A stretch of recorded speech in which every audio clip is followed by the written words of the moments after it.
जय श्री राधे कृष्णा साथियों, मैं भी कृष्णा ज्ञान सारा चैनल में आपका स्वागत करती हूँ।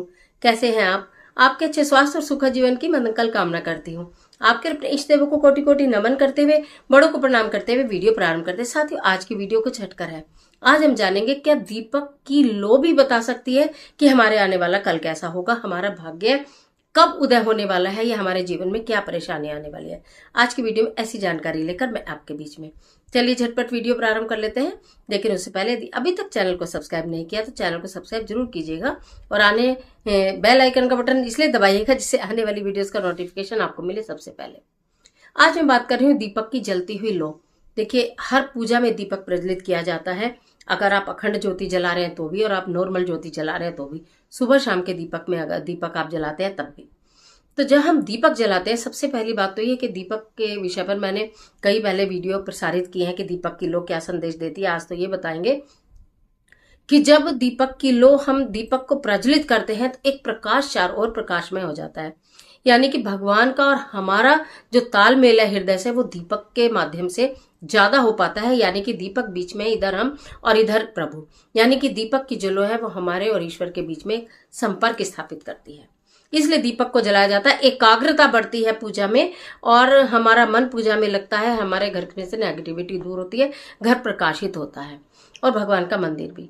तो इसलिए हम लोग दीपक जलाते हैं। दीपक की लो, जो भी आप दीपक जलाते हो, आप खाने में कम करें या ज्यादा, ये नहीं मैं कहती, लेकिन दीपक जब भी जलाएं तो वो दीपक कम से कम 1-2 घंटे आपका जलना चाहिए। इतना उसके अंदर घी या तेल जिसका आप इस्तेमाल करते हैं वो होना चाहिए।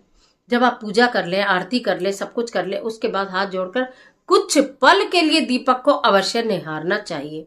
कुछ पल के लिए हमेशा, अगर आप मेरी बात को आज नोट कर लीजिए, आप प्रतिदिन अगर दीपक की लो को निहारना शुरू करेंगे तो जिस दिन ये दीपक की, सपोज ये दीपक की लो है, ये आप और ये आपके प्रभु, जो भी आपने अपने इष्ट देव और जो भी आपने स्थापित किए हुए हैं मूर्ति प्रतिमा, जिनका भी स्वरूप आपके नजरों में है, जिनकी आपने पूजा की है, जब आप निरंतर दीपक की लो को निहारते हैं तो उसमें से, अगर दीपक की लो में से अगर आपको आपके प्रभु की छवि नजर आ जाती है तो आप ये समझ लो आपका भाग्य उदय होने वाला है। प्रभु ने आपकी जो पूजा आपने की है वो स्वीकार की है। श्रद्धा, भक्ति और भाव से जो आपने पूजा की है वो प्रभु के समक्ष पहुंच चुकी है। इसी के साथ साथ 4 उंगल ऊंचे, जैसे दीपक की लो है, अगर दीपक की लो के 4 उंगल ऊपर, 4 इधर, 4 इधर, 4 इधर, 4 इधर, आपको प्रकाश दिखाई देता है चारों ओर, तो समझ लीजिए आपका भाग्य उदय होने वाला है।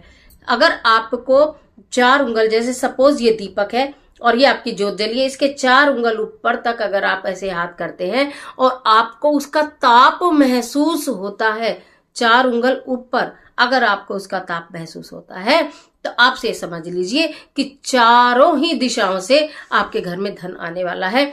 चारों दिशाओं में आपका मान, सम्मान, यश, कीर्ति फैलने वाली है। अगर आपको आपके दीपक की लो के चारों ओर प्रकाश दिखाई देता है, ऐसे दिखाई देता है कि जहां मैंने दीपक जलाया उसके चारों ओर 4-4 उंगल की दूरी तक प्रकाशमान है स्थान, तो आप ये समझ लीजिएगा कि निश्चित भगवान की कृपा आपके ऊपर बरसने वाली है। ईश्वर आपसे बहुत प्रसन्न होने वाले हैं।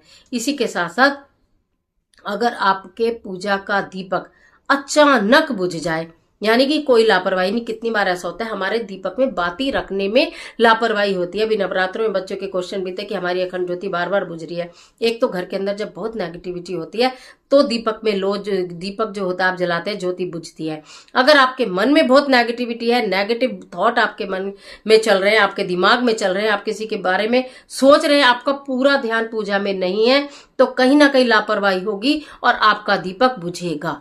जहां भी कहीं आपकी एकाग्रता भंग होती है, दीपक बुझ जाता है। तो इसलिए पूजा करें, चाहे 2 क्षण करें, 4 क्षण करें, लेकिन एकाग्रचित होकर करें। अगर किसी के दीपक की बाती बुझती है, कितनी बार मैंने ऐसे भी देखा है कि लोग करते हैं कि दीपक की बाती लगाई, फटाफट से जलाई रखी, 2 मिनट बाद ही वो शांत हो जाती है, यानी कि वो फिसल के दीपक में ही चली जाती है और दीपक बुझ जाता है। ये शुभ संकेत नहीं माने जाते हैं। अगर इस तरह का संकेत बार बार आपके सामने आ रहा है, जब आप ये देख रहे हैं कि मैंने कोई लापरवाही नहीं की, मैंने पूर्ण रूप से दीपक जलाया है, उसके बावजूद भी आपकी बाती अगर बुझ जाती है, दीपक में आपका घी या तेल बाकी है और आपकी बाती कुछ ही मिनटों के अंदर बुझ जाती है, तो ये धन आने की ओर संकेत देती है। कहीं ना कहीं आप अगर बार बार उस बाती को कर रहे हैं और बार बार वो बाती बुझ जा रही है, तो आपको ये संकेत देते हैं ईश्वर कि कहीं ना कहीं से धन हानि होने वाली है, मान सम्मान में कमी आने वाली है, कोई भारी नुकसान होने वाला है। ये नेगेटिविटी को का संकेत है कि कितनी नेगेटिविटी आपके घर के अंदर है, कितने आपके मंदिर में, कितने आपके शरीर में नेगेटिविटी है, कितने आपके मन में नेगेटिविटी है, कितने आपके दिमाग में नेगेटिविटी है। तुरंत दूर करने का प्रयत्न करिए, तुरंत दूर करने का प्रयत्न करिए। मंदिर में नमक के पानी का पोंछा लगाइए, पूरे श्रद्धा भाव से हाथ पैर खूब अच्छी तरह, पैरों को तो जरूर धोना चाहिए। सारी नेगेटिविटी पैरों से ही आती है, जूतों से ही घर के अंदर आती है। इसलिए पैर मुंह हाथ अच्छी से धो धा के और फिर शांत चित्त से आप बैठिए। अगर आपको ऐसा लगता है कि आपको किसी बात पे गुस्सा आ रहा है, क्रोध आ रहा है, तो चाहे आप अपना सिर धोइए, चाहे आप पानी पीजिए, उसके पश्चात ही पूजा में बैठिए, अन्यथा पूजा मत करिए। लेकिन ये संकेत जो मैंने आपको बताए हैं, इनके और जरूर से जरूर ध्यान दीजिए कि शुभ संकेत क्या है। आपकी ज्योति, अभी आपने नवरात्रों की पूजा की है और आपने देखा होगा कि किस प्रकार हमारी ज्योति में प्रकाश था, किस प्रकार हमारी अखंड ज्योति जली, या किसी प्रकार हमारी सुबह शाम की ज्योति जली, या हमारी ज्योति में कहीं ना कहीं क्या कमी आई कि हमारी ज्योति बार बार बुझी, हमारा कंसंट्रेशन खराब हुआ, हमारी एकाग्रता भंग हुई। तो हमें क्या संकेत मिले? अब इन संकेत मिलने से भी घबराने की आवश्यकता नहीं है। जो शुभ संकेत मिले हैं तब तो आप बहुत हैप्पी हो, लेकिन अगर कहीं आपकी बातें बार बार बुझी हो तो आपका मन पहले से ही खराब होगा। तो ये वीडियो देख के अपना मन मत खराब करिएगा। अगर बार बार ऐसा हुआ है आपके साथ, तो आप अपने दीपक में एक लौंग डालकर जलाना शुरू करिए। नहीं तो इतना एक चुटकी भर आप उसके अंदर काली मिर्च का पाउडर डालिए, एक चुटकी भर काली मिर्च का पाउडर डालिए और फिर आप अपना दीपक प्रज्वलित करिए। मैंने बहुत, आप वीडियो मेरी देखी होंगी, मैंने एक बत्तियां बनानी बताई थी आपको, विभिन्न प्रकार की, हर दिन की अलग बत्तियां मैंने बनानी बताई थी। अगर आपके पास वो वीडियो है तो देख लेना, नहीं तो सर्च करोगे तो मिल जाएगी। तो उसमें भी मैंने आपको बताया था कि किस दिन में किस प्रकार की बाती जलाएं कि आपका भाग्य उदय हो जाए।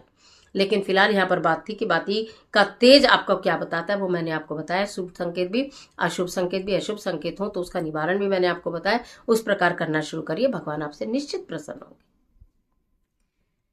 तो आज के लिए इतना ही, इजाजत दीजिए। आशा करती हूँ वीडियो आपके लिए बहुत उपयोगी साबित होगी। मिलते हैं और जबरदस्त वीडियो के साथ, तब तक हंसते रहिए, मुस्कुराते रहिए, अपना और अपने अपनों का ख्याल कीजिए। वीडियो अच्छी लगे तो लाइक कीजिए, जितना चाहे अपने फ्रेंड के साथ शेयर कीजिए, और कमेंट बॉक्स में जय माता रानी की लिखना बिल्कुल मत भूलिए। ईश्वर आपकी मदद करे।